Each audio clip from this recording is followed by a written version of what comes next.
Hey everybody, welcome back to the Nightmare Collective. I'm Chris. Thanks for stopping by and watching my review for Scream 2. Scream 2 is set 2 years following the events of the original Scream, and Sydney and her friends, Randy and a few others, have gone off to Windsor College to try and reclaim some semblance of normality in their lives.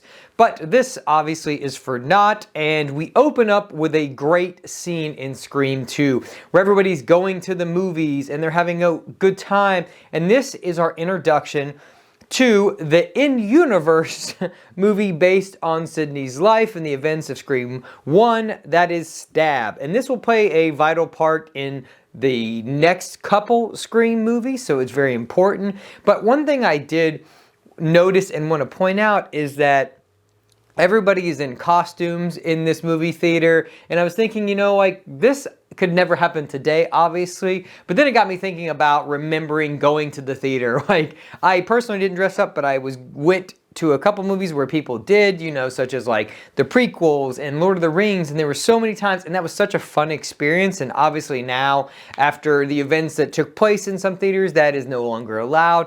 And so it just kind of really is a time capsule, and it does date this movie. It's one aspect where, like, the first one had like the weird chat where Sydney's trying to get the police, and there's a few elements that you're like, clearly this is a 90s movie. And so this again has that aspect where you see the age just a little bit. It doesn't take anything away from Scream 2, but you see that time period and that time capsule kind of held in because of what they're able to do and kind of what the cast is doing. So I want to continue on with this, saying that we get our introduction, and here you have part of the cast that is very expansive. You got a ton of people in this movie. It's an incredible cast. Even the supporting characters went on to be big movie stars. So we start out with Omar Epps and Jada Pinkett, and I just want to talk about a few of the stars in this movie. So I have brought them here just because you may be remembering, oh yeah, I recognize a few people, but you may not really understand how many people are actually in this movie that went on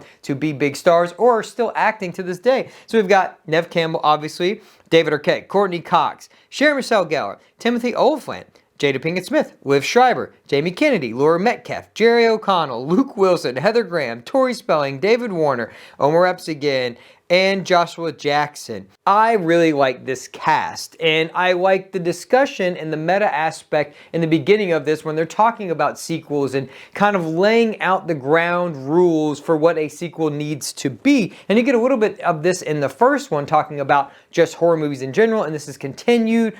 Greatly written by Kevin Williamson, who does a phenomenal job of not only like expanding the Scream universe, but having that meta aspect where we're talking about sequels and horror movies again. And I really like that.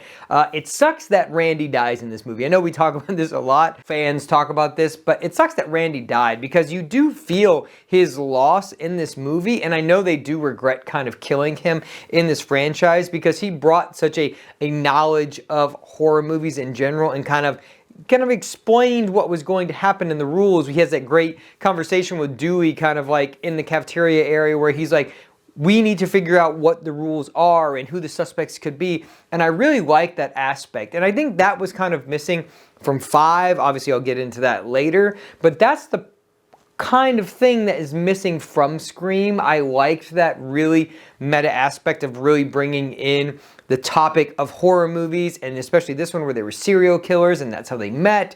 And so you get a lot of stuff. So Neve has moved on. She's in college. She's got a new boyfriend, and she's trying to live like a normal life. Then obviously the beginning of the movie takes place and the 2 people are killed. And so that sets a copycat killer in motion that leads us on basically the path of the film. So overall, I think this is a really great film. It does a lot of stuff right. So I do have one negative. Big negative, I think, is I just don't think the ending is as impactful as the Billy Loomis and Stu stuff is in the first one. Not that you could ever replicate that, but yes, we have Billy Loomis's mom in this, and she's got a lot of work done to her. And then Timothy Olyphant's character is in here, and he's basically crazy. You gotta always have one crazy person and then the other person who's masterminding and stuff. So I don't know, it just doesn't have the impact that the first one had, and so I really like the movie as a whole. It just kind of ends on this like more of a whimper than like a bang, which is kind of how the first one ends.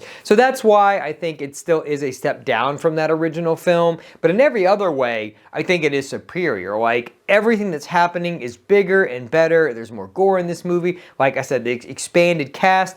So we've got a lot to love here. I just don't think the ending is as impactful as the first movie. But that's pretty much all I've got to say. I'm getting super excited. Even in rewatching these, it is making me super excited for Scream 6 to see how they expand this outside of Woodsboro. So let me know down below, which movie do you like better? Do you like Scream? Do you like Scream 2? Which is your favorite out of these two films? And then next week we'll be covering Scream 3, which I have a lot to say on actually. I know a lot of people think it's the weaker of that, but in a franchise where I believe all the films are good and have their good merits, there isn't really a bad movie.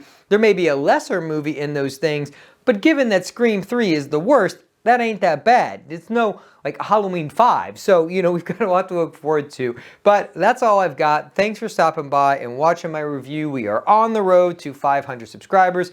That's awesome. Thank you guys for watching everything you've done. So I'm going to link some videos for you now that I recently did. I'm going to link my Knock at the Cabin review so you can check that out, M. Night Shyamalan's new movie. And then I'm going to link the atrocious, abysmal Winnie the Pooh slasher that came out a week ago this week. And you can watch that. It's bad. But watch my review. It's great. So anyway, like this video. It does help out a lot. I know I don't normally say that, but I guess I should start. Like this video. Subscribe if you want to become part of the Nightmare Collective. And I will talk to you guys later.